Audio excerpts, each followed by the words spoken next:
Крымско-татарский стиль на неделе моды в Милане. На прошлой неделе крымский дизайнер Низия Мирша представила свою коллекцию одежды на Milano Fashion Week. Приглашение на модное событие Низия получила еще в конце прошлого года, а все это время шла усиленная подготовка.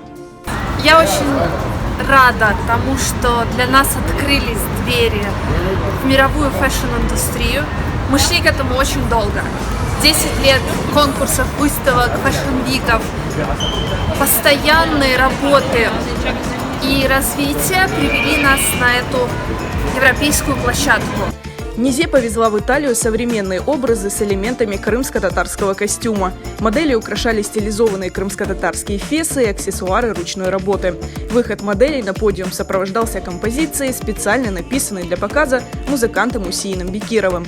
Для пошива коллекции Низия Мирша специально разработала эко-ткань. Я очень давно люблю и обращаю внимание на крымско-татарские килимы. Орнамент, который в них присутствует, для меня очень важен, и я хотела его ввести в повседневную жизнь.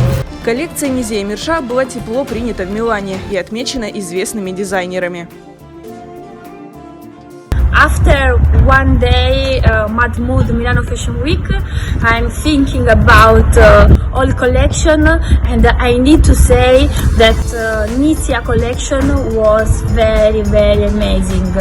Thank you, Nizia, because you for choose Mad Mood Milano Fashion Week, and we wait you for next season. Почему заинтересовало меня ее творчество? Потому что я сам занимаюсь коллекциями в стиле неофольклор, и в моем понятии неофольклор – это традиционная одежда, наделенная духом современности.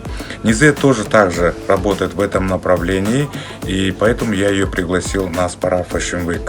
Мне очень было приятно увидеть Низия Мирша, ее шикарную коллекцию, этническую, вернее, коллекцию в стиле неофольклор в Милане, и я наблюдал с зала, как изощренная итальянская публика восприняла эту коллекцию. Нам аплодировали, в конце кричали «Браво!». Что может быть лучше? Это площадка, на которую случайно не попадают, и бесследно она не проходит. Поэтому уверена, что это начало нашего большого пути в мир фэшна. Горячее обсуждение вызвала коллекция в Крыму. И хоть здесь она получила неоднозначные отзывы, Низия Мирша уверена, что в будущем крымские татары придут к пониманию подобных коллекций и событий. Наш стилист предложил убрать, например, там блузы какие-то, чтобы был акцент на геометрию, на художественность. Так как итальянская публика, ей не нужно объяснять, что под пиджак одевают блузу, они это прекрасно понимают, они это читают. Это же не показ на улицах Симферополя, то есть я сама против оголенных женщин. Но здесь все-таки художественная подача, и это фэшн, это искусство. И нужно понимать, что это не выставка в этнографическом музее.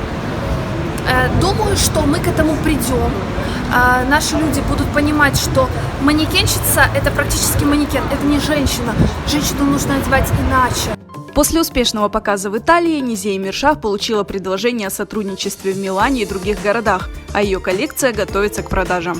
Представляете, завтра на улицах Парижа или Милана мы можем увидеть куртки или же платья с нашим орнаментом, с какими-то деталями крымско-татарского костюма, представителя Крыма. И я думаю, это будет незабываемо.